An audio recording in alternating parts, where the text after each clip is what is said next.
Please can I welcome everybody to this meeting of Cabinet Member for Finance and Performance Decision Day, taking place from the Walton Suite, Winchester Guildhall. Time is 2 p.m. My name is Councillor Neil Cutler, Chairperson, Deputy Leader and Cabinet Member for Finance and Performance. This meeting is being live streamed and recorded to the Council's YouTube channel. Subtitles are available and advice on how to turn this on is set out on our website.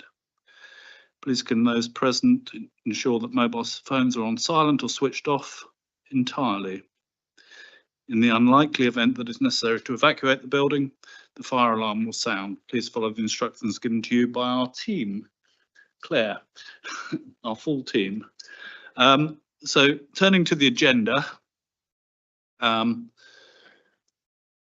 1 is disclosure of interests. I have no interest to disclose on this, and I don't think as officer or as questioner you would have any.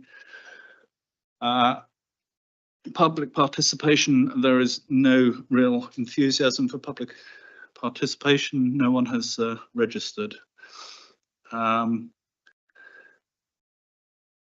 3, visitor councillor's representation. Did you actually have anything, Councillor Bolton, that you wanted specifically to say, or is it just questions when we get to the main body of the report? Just the questions. Okay, we'll move straight to the paper and then just take questions as it arises. So the paper that we're considering is the procurement of insurance and risk services from 2025 to 2030, and the purpose of the report is to seek approval for the award of insurance contracts following the conclusion of the tender process. 10 borough and district councils in Hampshire have worked collaboratively through the Hampshire Insurance Forum to procure insurance and risk services from the 1st of April 2025 using an open procedure in accordance with the public contract regulations. Approval is required from all 10 authorities to award these insurance contracts. So the recommendation in front of us is that the Cabinet Member approves the award of the 2030 insurance contracts to the successful lots from the tender process run by Fareham Borough Council on behalf of the Hampshire Insurance Forum. Mr. Aldridge, have you got anything you'd like to add about the paper in broad terms? Sorry, Steve, can you put your mic on, please? I think you've summarised it up as probably need be. I don't know whether there's anything more that needs to be said about the Hampshire Insurance Forum itself.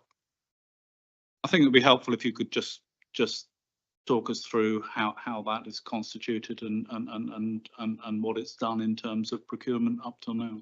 Okay, so the district councils themselves have all got together. They get together as part of this forum and consider insurance, and for the tender process itself, they've agreed, or it's been agreed by the chief financial officers, that Fareham can take the lead on this. Fareham run the process in consultation with an insurance broker, and I suppose the advantage of this is they all get together. They have well, there's the cost savings from doing the exercise, and also there is the fact that it's like bigger buying power, as it were, from a much bigger organisation as they all get together. So I suppose that's the history behind it, and I think this is probably the 3rd time that it's been done this way. Well, thank you. I mean, I think, as I say, this is the process we've used as a council. Certainly, I think the last procurement was three years ago, and the last decision day was 3 years ago on this same process. So, Councillor Bolton, would you like to ask your questions on this paper? Thank you, Councillor Cutler, and thank you for taking my questions at short notice. It's appreciated. Generally, the insurance market has passed its peak in rate increases and is on its way down again, such is the cyclical nature of insurance. Why has the administration chosen this point to fix the premium for 3 years when it could be cheaper next year, even if exposure rises? Secondly, was consideration given to forming a captive insurance carrier with the other 10 councils to achieve greater savings in premium? If not, and why not? Who is the carrier and what is their security rating? If the carrier is Lloyd's paper, who has ownership of the syndicate that leads this? Number 5, who manages the claims?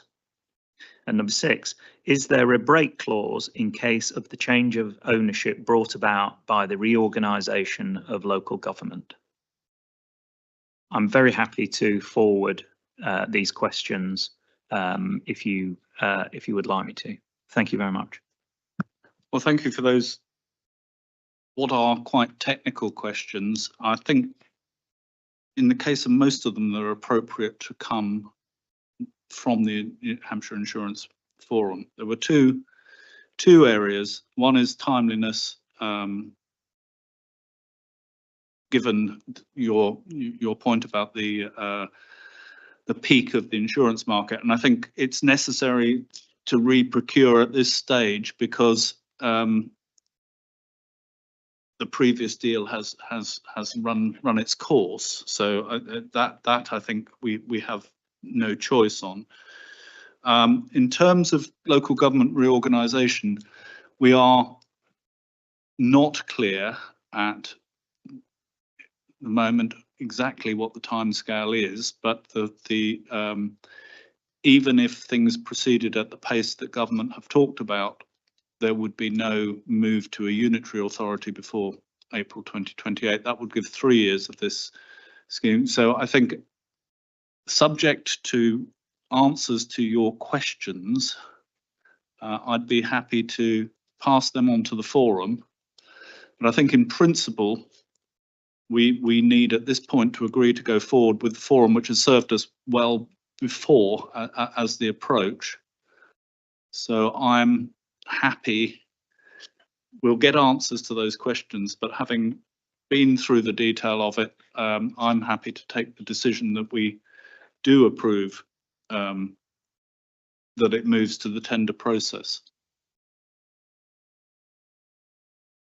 So that is the decision, I think, taken, and I've got the record there for you to sign. the record for me to sign. Agreement, Okay, yeah. thank you very much. So given that, thank you for coming with some detailed questions, and it's very important that we hear those and get those answers for you. And I declare the meeting closed.